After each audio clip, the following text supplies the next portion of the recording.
Hello. So now we are reaching the conclusion of this, what I have been referring to as a dumb idea, a stupid idea, but I'm done. I'm finished. Finally, it took me over a year. This should not have taken me a year, but so I have read. How many are you now?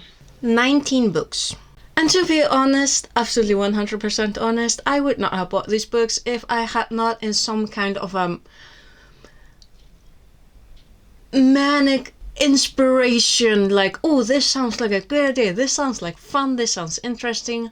If I had not seen that stupid picture on Pinterest, I would not have bought these 19 self-help books. Now, to be fair, I quite like some of them. And if I had not decided on this self-imposed challenge, I would never have gotten these books and I would never have read them. And some of them I'm like, I am thankful that I have them. But then there are others I'm like, no. I'm not really sure where to begin, but mainly because I'm balancing the two stacks of books on my lap. So I'm like, maybe I should put them down. And obviously I've been thinking about like, what's the purpose with this video series? Why did I read these books other than like, oh, because my brain just decides, you know what, this sounds like a fun idea, and goes and does things. I've learned, well, first off, I am still not the biggest fan of self-help books because I have a healthy distrust of people just putting things out there without regulation, without, some input from other people who are not yes men, or just other people in general. And I've learned way more about just this like genres of self-help books. I've realized what kind of self-help books I prefer. Hopefully some of the red flags for books that I do not like or approve of. Because at the end of the day, this has been a very lucrative business for a lot of people. And it's a very American one. I am myself Icelandic. I live in Iceland. My mother language is Icelandic.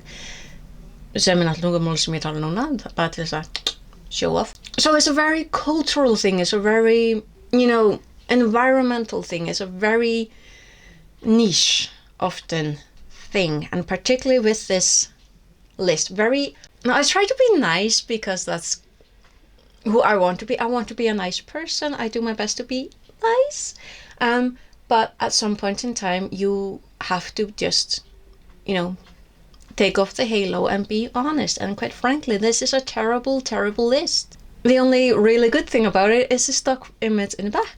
And it's a terrible list because it doesn't have any author names, and if you're gonna list books, you really should put in authors' names, because otherwise, well, there is the power of no, of which I have found 3 books. I got 2 of them. Basically the same thing. Is learning how to say no. You have the right to say no. You are allowed to say no, even when people would prefer that you keep saying yes and just help them out. So yes, if you're gonna make a list of books, author's name, put in the authors. And also just the list in general is books every woman should read. Why? Why should every woman read these books? And I'm like, well, first off, it's Boss Babe. It's very clearly a Boss Babe list. It's pink power, it's woman empowerment within priorities, because it's a safe type of female empowerment. It's a very, well, American, middle class, white woman, Christian, married with children, probably staying at home. Probably a stay-at-home mother. It is a stereotype, and it's one that has proven lucrative for certain individuals who would like to pinch every penny from nearly empty purses. Yeah, that's a nice way I can put it without being like horns up. I learned that I still don't like. I say that I have a stack of books that would fall into this umbrella, but they are more of the part where they are more like workbooks. They're more like maybe not step by step, but they are actionable. They are things that you can do. And I think most of them should not have life stories, because that's another thing that I don't really like. When you have, unfortunately, a lot of female authors, their life stories somehow become integral to what they are talking about. In one case of these this stack of books, this pile, in one case that's acceptable because that's on the cover. That's like from the get-go, this is her talking about her life. With the other ones, it's been, yeah, I really want to use the word inauthentic, and I think I'm gonna use that because some of them just feel inauthentic. So where will we begin? I think I'm just gonna pick some books at random, because I'm also going to be unhauling quite a bit of them. I'm gonna tell you exactly what books I'm gonna keep and why, and which ones are going to the donation bin, and the one that is going into the recycling bin, because it does not. I cannot share that with my community. It would dumb down the people in my community. So yeah. First pile. Keep. I need to read this one again. It's actionable. It's read by a lot of people. This is probably the one book that was referenced the most in the other ones. It's the 80-20 Principle by Richard Cole. It's very business centric. Like, a lot of the male authors were like, that's another thing. Male authors, business, entrepreneur, making money, woman, health, religion, being a boss babe. But this one, I want to reread again at my own leisure. And then it's probably just going into the donation bin, because this, I feel, can be useful. It's a useful pile. The two, Power of No. I'm going to keep them for now. But again, they're probably going to go into the donation bin because they are both useful. Yeah, that would be The Power of No by Beth Wareham and The Power of No by James Altuche and Claudia Azula Tucker. Probably butchered the pronunciation, so meow. Unlimited Memory, that I need to read again because my memory sucks. Grandmaster Kevin Horsley, and he was granted the title by the Memory Association. Can't remember what it was. Yeah. Okay. Well, it was in this pile. Zacharias Albert's Law of Attraction. Gorgeous cover. This one is the recycling one, because it is terribly written. It would have done with a lot of editing. Someone else who's been like, yeah. Because you cannot talk about science without referring to science. You cannot talk about history of America without referencing what exactly you are talking about when it comes to the history of America. What exactly are you talking about? You need to be specific, and this book just looking at it pissing me off. So this is going to recycling because I cannot. Like, this has promised. The Law of Attraction is, yeah, well, untitled. Nah. This pissed me off, so this is going to not useful pile. Mark Manson's The Subtle Art of Giving a useful. A lot of people talk about this one, and it is, again, useful. So into useful pile. I haven't quite decided yet whether I'm going to keep it, but that's for a later date. I just said I was going to be doing the unhauling. I'm like, yeah, there are some that, yeah, anyway. Brian Tracy, Eat That Frog. I love this book. It's short, it's to the point. I can lend this one out. I like this one. Dale Carnegie, How to Win Friends and Influence People. Another one that is very well known, very popular. I think this will also reference the 80-20 principle. It's a classic for a reason. Like, I have good feelings. Like, this one doesn't piss me off. So I'm gonna keep this one now. But I would not feel bad about donating it. Next pile. Jordan B. Peterson, 12 Rules for Life, Antidote to Chaos. I think this one is donation because I have, again, it's been over a year since I started this. I cannot remember anything from this book, but I'm like ambivalent towards it. So this is going to donation pile. Not recycling, but donation. Maybe someone finds it useful, like maybe someone finds Robin Sharma's The 5 a.m. Club useful. I did not. I've seen people talk about this one, but no one mentioned that this is written like a very, very odd novel. Very bizarre. Like, and it could have worked, but it's not. I didn't get it. I didn't like it. And it probably did not need to be this long. Like, this is a chonker. Might have some good points, but again, I'm like, no. But donation. Charles D. Hicks, The Power of Habit, Why We Do What We Do, and How to Change. This one is useful.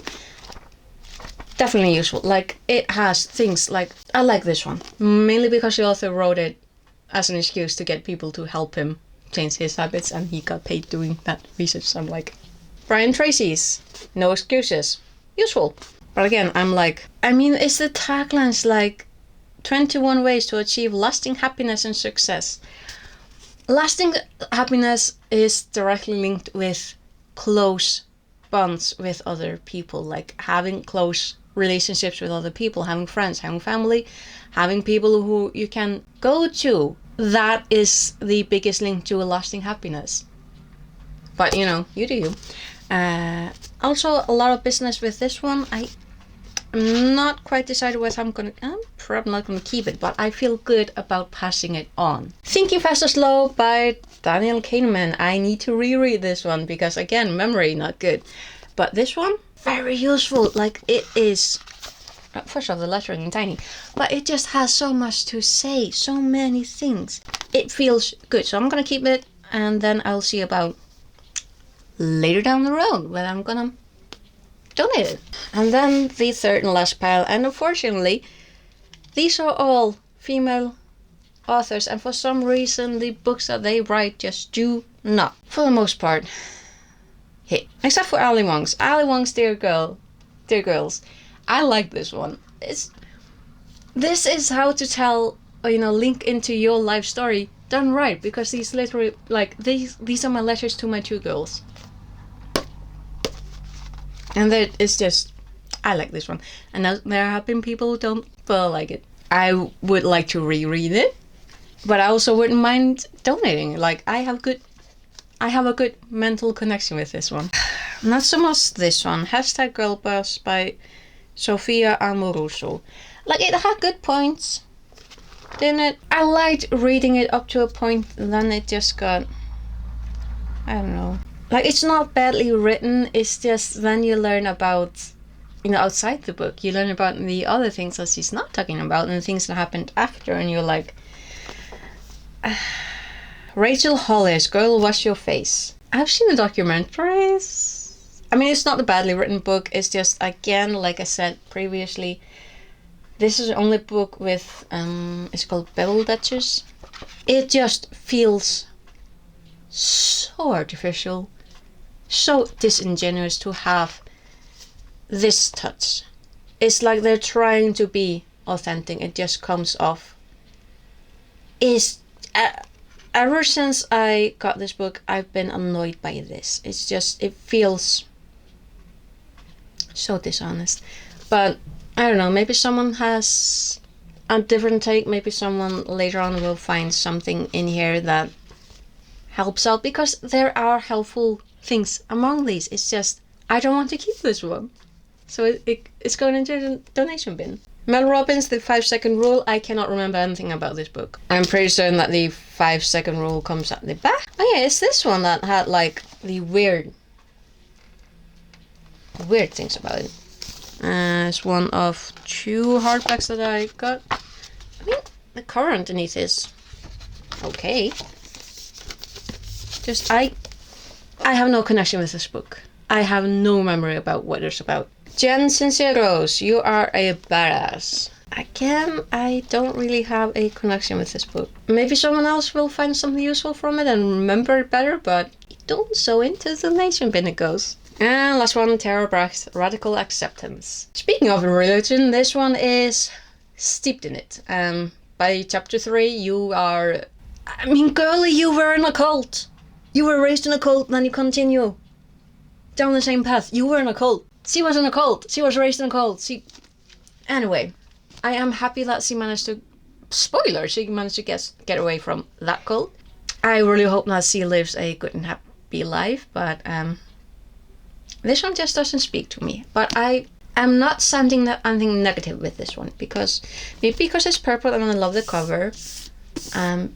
But honestly, there's only one book that I despise in this stack, and that's the only one that's going into recycling. All the other books, may they be something that I find stupid or disingenuous, someone might find something useful in them, and that is fine. I'm going to be passing those on. The only book that doesn't get passed on, I still need to find out if I'm gonna make paper mache or origami or something out of it, but it will not remain a book. And I am a bibliophile. I don't like any type of artwork where people are... I'm not a big fan of artwork where people are desecrating books, because you might be having a conversation about the book itself and what it's about, but at the same time I'm like, that's still a book and you're desecrating it. I'm thinking of one particular artwork that was made here in Iceland. I'm still a little bit salty, but like, I can see what they were going with it, but anyway, that's neither here nor there. So these are the books that I'm keeping for now. I mean, there's a very good chance that quite a few of them, most of them maybe, will land in the the donations as well, but I'm gonna keep them for a little while at least. These are the books that I'm going to be donating, and I feel fine about it. I mean, they weren't useful for me, but maybe someone else will find something useful in these.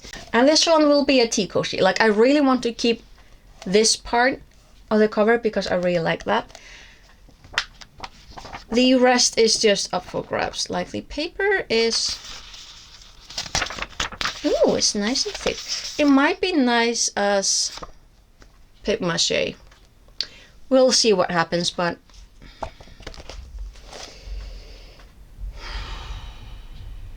yeah. This is absolutely bottom barrel. This is the first time in years that I was like 1 star. That's because I couldn't give it a 0 star. Like, I could have just deleted it from my reading list, but I'm like, nah. 1 star. So yeah, that is this video. In conclusion, don't do stupid things just because you see a picture on the internet. Even if it's on Pinterest. Even if it looks interesting, because But at the same time, I did find books that I like. I did learn that there are genres. Or rather, it reaffirmed my suspicion that there are genres. I learned what type of books in this genre I like. I like books that are straightforward, that are more like scholarly, that are more informative, more actionable. I dislike books that are, I'm not going to say badly written, because that's just... I dislike books that waffle on. Like, if I'm buying a book that tells me that it's gonna... claims that it's gonna tell me and teach me a specific thing, and then you waffle on about something entirely different, I'm not gonna like it. I don't know if this video was helpful, but it felt helpful to me. If you read any of these books, feel free to drop a comment, maybe tell me a little bit something about what you learned from, what you feel about them. And now I'm gonna put these in the donation box and get on with my day. So thank you very much for watching, and I will hopefully see you in some other video of mine. Until then, take care. Bless, bless.